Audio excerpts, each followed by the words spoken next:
बाबा केदारनाथ के भक्त की कहानी। उस समय की बात है जब केदारनाथ आने जाने के लिए रास्ते आज के जमाने की तरह सुगम नहीं थे। उस समय केदार बद्रीनाथ पैदल जाना पड़ता था। उस समय बहुत से ऐसे लोग भी थे जो कि वहां जाने के बाद कभी दोबारा लौट कर नहीं आते थे। ऐसे लोगों की भारी संख्या थी। उस जमाने में भोलेनाथ का एक महान भक्त भी रहता था। उसने तय किया कि वह भी भोलेनाथ के द्वार पर जाएगा, इसलिए वह महान यात्रा पर निकल पड़ा। पूरे रास्ते भर केदारनाथ जाने के रास्ते के बारे में लोगों से पूछता रहा। हर एक पड़ाव पर लोग उसे केदारनाथ का रास्ता बताते रहे। ऐसे करते करते कई दिनों की मशक्कत के बाद केदारनाथ धाम पहुंच ही गया। केदार धाम में बहुत ज़्यादा ठंडक थी। जिस समय वह केदार धाम पहुंचा था उस समय संयोगवश उसे कुछ ऐसा सुनने को मिला जिसके चलते वह बहुत उदास हो गया। दरअसल उस केदारनाथ मंदिर के पुजारी से यह पता चला कि वह भक्त थोड़ा गलत समय पर आया है, क्योंकि दिवाली का पूजन हो चुका है, इसलिए अब मंदिर के कपाट भी बंद हो चुके हैं। यह सुनते ही मंदिर के कपाट बंद हो चुके हैं, शिव भक्त जोर जोर से रोने लगा। उसने मंदिर के पुजारी से गुहार की, सिर्फ थोड़ी देर के लिए भगवान के मंदिर का दरवाजा खोल दीजिए। उस शिव भक्त की बात इस पुजारी को हंसी आ गई।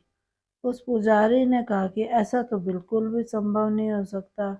भक्त ने एक बार और गुहार लगाई, पर उस पुजारी पर तो कोई असर ही नहीं पड़ा। पुजारी ने भक्त से कहा कि अब तुम 6 महीने के बाद ही आना। अब तो तुम्हें 6 महीने बाद ही भगवान के दर्शन हो पाएंगे। 6 महीने कपाट बंद रहते हैं और 6 महीने कपाट खुले रहते हैं। ऐसा सुनते ही शिव भक्त भिलक भिलक कर रोने लगा।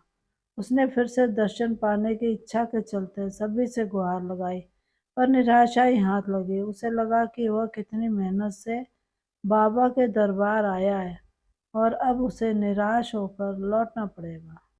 वह इसी सोच विचार में डूबा हुआ वह घंटों तक बैठा रहा। उसे पता ही नहीं चला कि कब सुबह से शाम हो गई।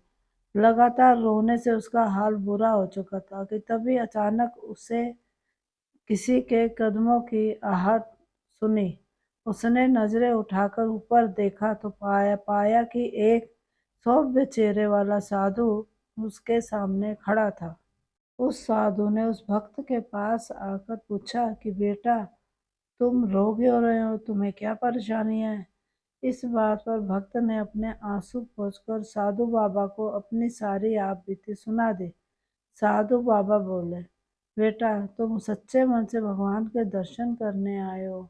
तुम्हारे मन में कोई भी तरह का छल कपट नहीं है। मैं तुम्हें आश्वासन देता हूँ कि तुम्हें भोलेनाथ के दर्शन जरूर होंगे।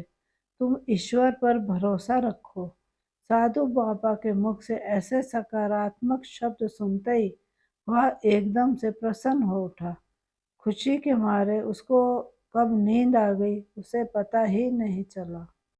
जब उसकी आंख खुली तो उसने देखा कि सुबह हो चुकी थी। पता नहीं आज वातावरण में खूब ठंडक क्यों नहीं थी। आज केदार धाम का वातावरण तो अनुकूल था। उस शिव भक्त ने देखा कि मंदिर के कपाट खुलने जा रहे थे। वह हैरान रह गया कि यह सब कैसे हो गया। तभी मंदिर का पुजारी उसके पास आया और बोला, तुम तो सच में भोलेनाथ के परम भक्त हो। कहना पड़ेगा कि तुम 6 महीने बाद फिर से दर्शन करने आ गए।